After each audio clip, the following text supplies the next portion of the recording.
అంటే అధిష్టాన దేవతలు అన్నారు కదమ్మా మీరు, ఒక్కొక్క చక్రానికి ఒక అధిష్టాన దేవతలు ఉంటారని చెప్పారు కదా. ఓకే. ఆయా చక్రాలు అంటే ఆయా స్థానాల దగ్గర మనం ధ్యానం చేస్తూ ముందుకెళ్తే అక్కడ శక్తి పెరిగేటప్పుడు ఆయా దేవీ దేవతల యొక్క ప్రకంపనలు ఏ విధంగా ఉంటాయి, వాటి దర్శనాలు ఏమైనా జరుగుతాయి, లేదంటే మన ఊహలు అవన్నీ కూడా? ఇక్కడ ఊహకి స్థానం లేదండి. ఊహ భ్రమలు ఇవన్నీ మనకి రావు, కేవలం వైబ్రేషన్స్.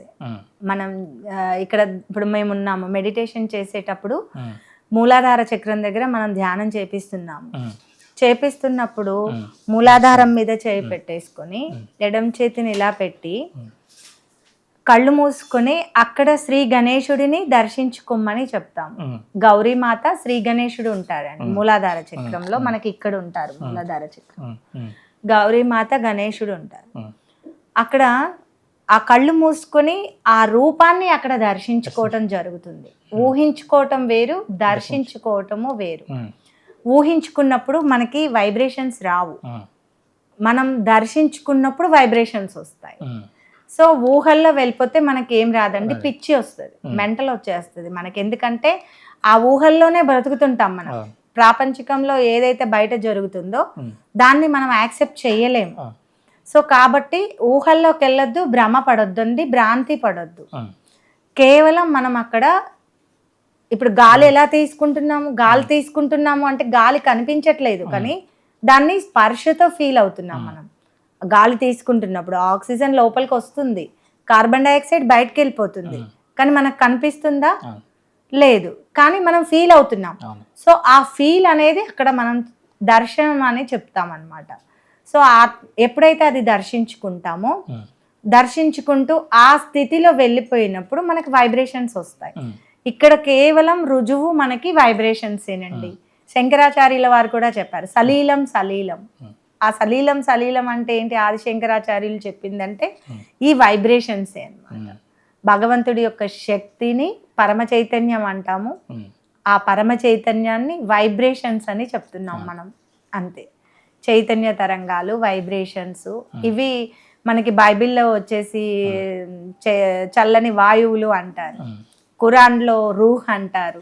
సో ఇప్పుడు మన భగవద్గీతలో సలీలం అని ఇలా చెప్తాం, వైబ్రేషన్స్, పరమ చైతన్యం అని. ఏది చెప్పినా ఒక్కటేనండి. సో అవి రెండు చేతుల్లో మనం అనుభవించటం. ఫస్ట్ రియలైజేషన్ తీసుకున్నప్పుడు మనకు 5 రకాల సింటమ్స్ వస్తాయి. చల్లగా, వేడిగా, తేలిగ్గా, బరువుగా, పిన్ పెట్టి గుచ్చుతున్నట్లుగా, ఈ 5 రకాల సింటమ్స్ వస్తాయి. అంటే వాళ్ళ శరీరం స్థితిని, మానసిక స్థితిని ఎలా అయితే ఉందో ఆ విధంగా వస్తాయి అన్నమాట ఆ వైబ్రేషన్స్. సో 5 విధాలుగా వచ్చే వైబ్రేషన్సే గుర్తు మనకి. ఆత్మ సాక్షాత్కారం లభించింది ఈ వ్యక్తికి. స్వాధిష్టానంలో వచ్చేసి మనకి బ్రహ్మదేవ సరస్వతి మాతలు ఉంటారండి. మనకి ఎడమ కుడి మధ్య 3 నాడులు ఉంటాయి కదా, 3 నాడులలో కూడా చక్రాస్ ఉంటాయి, 3 నాడులలో కూడా అధిష్టాన దేవతలు ఉంటారు. ఇక్కడ వచ్చేసి మనకి మూలాధారము శ్రీ గౌరీ గణేశుడు ఉంటాడు, లెఫ్ట్ సైడ్ నిర్మల్ గణేశుడు, రైట్ సైడ్ వచ్చేసి మనకి కార్తికేయులు ఉంటారు. అలాగే స్వాధిష్టాన చక్రంలో బ్రహ్మదేవ సరస్వతి మాతలు ఉంటారు, లెఫ్ట్ సైడ్ నిర్మల విద్య, రైట్ సైడ్ నిర్మల చిత్తము ఉంటుంది. నాభిలో వచ్చేసి మనకి లక్ష్మీదేవి, విష్ణుమూర్తి ఉంటారు. ఇది భవసాగరం. లెఫ్ట్ సైడ్ లో మనకి గృహలక్ష్మి తత్వం దేవత ఉంటారు, రైట్ సైడ్ వచ్చేసి రాజ్యలక్ష్మి ఉంటారండి. ఇది భవసాగరము. ఈ భవసాగరంలో ఆదిగురు దత్తాత్రేయకు సంబంధించిన 10 గురువు అవతారాలు ఉంటాయండి. సో ఇక్కడ అనాహత చక్రము దుర్గామాత, జగదంబ ఉంటారు, లెఫ్ట్ సైడ్ లో శివపార్వతులు, రైట్ సైడ్ లో సీతారాములు ఉంటారు. ఇక్కడ విశుద్ధి చక్రం అండి, రాధాకృష్ణులు ఉంటారు.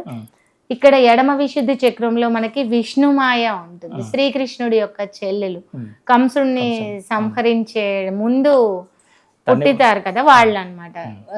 జైల్లో పుట్టిన పాపను తీసుకెళ్లి ఆ గోపాలంలో పెడతారు, రేపల్లెలో నుంచి పాపను పుట్టారు. ఇక్కడ కృష్ణుడిని తీసుకెళ్లి రేపల్లెలో పుట్టిన పాపను తీసుకొచ్చి జైల్లో పెడతారు. సో ఆమె ఎవరంటే విష్ణుమాయ అన్నమాట, శ్రీకృష్ణుడి యొక్క చెల్లెలు. లెఫ్ట్ సైడ్ లో ఉంటారు. రైట్ సైడ్ వచ్చేసి మనకి విఠల్ రుక్మిణి ఉంటారు కుడి విశుద్ధి చక్రంలో. మళ్ళీ ఆజ్ఞా చక్రం ఇక్కడ ఉంటుంది, కింద హంస చక్రం ఉంటుంది, కనుబొమ్మల మధ్యలో హంస చక్రం ఉంటుంది. ఇక్కడ అధిష్టాన దేవతలు ఎవరు ఉండరు, కానీ ఇది శ్రీ గణేశుడి ద్వారా చేయబడింది అనమాట. శ్రీ గణేశుడు చేశాడు ఇక్కడ, ఆ గణేశ శక్తి ఉంటుంది అనమాట. ఈ ఫోర్ హెడ్ మొత్తం కూడా మనకి రుద్రుడి యొక్క 11 అవతారాలు ఉంటాయి, ఏకాదశి రుద్రులు ఉంటారు.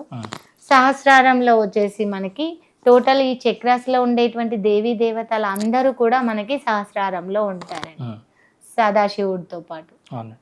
సో ఇక్కడ ఉండేటువంటి ఈ దేవీ దేవతలని మనము జాగృతం చేసుకోవాలి. అందరు నిద్రావస్థలో ఉంటారు, మనం పుట్టిన సంవత్సరం నుంచి నిద్రావస్థలోనే ఉన్నారు, ఇప్పుడు కూడా అలాగే ఉన్నారు. ధ్యానంలో జరిగేది ఏంటి అని అంటే, ఇప్పుడు అందరికీ కూడా ఇది ఒక అద్భుతంగా అనిపించుండొచ్చు, కానీ భగవంతుడి దృష్టిలో ఇది మామూలుగా జరిగే కార్యక్రమం అన్నమాట. మనం ధ్యానంలో కూర్చున్నప్పుడు ఏమవుతుంది అంటే, మన ఈ 7 చక్రాలలో ఉండే దేవీ దేవతలే కాక మన శరీరంలో ఉండే అందరి దేవీ దేవతలు, 35 కోట్ల దేవీ దేవతలు గణాలు అందరూ కూడా నిద్రపోయిన వాళ్ళు జాగృతం అవుతారు. భగవంతుడు కూడా అంతే, విరాట స్వరూపంలో ఒక రూపంలోనే కనపడతాడు, కానీ ఆయన లోపల ఎన్ని ఉన్నాయి అని అంటే సమస్త కోటి దేవీ దేవతలు, లోకాలు, గ్రహాలు అన్నీ కూడా ఆయనలోనే ఉన్నాయి.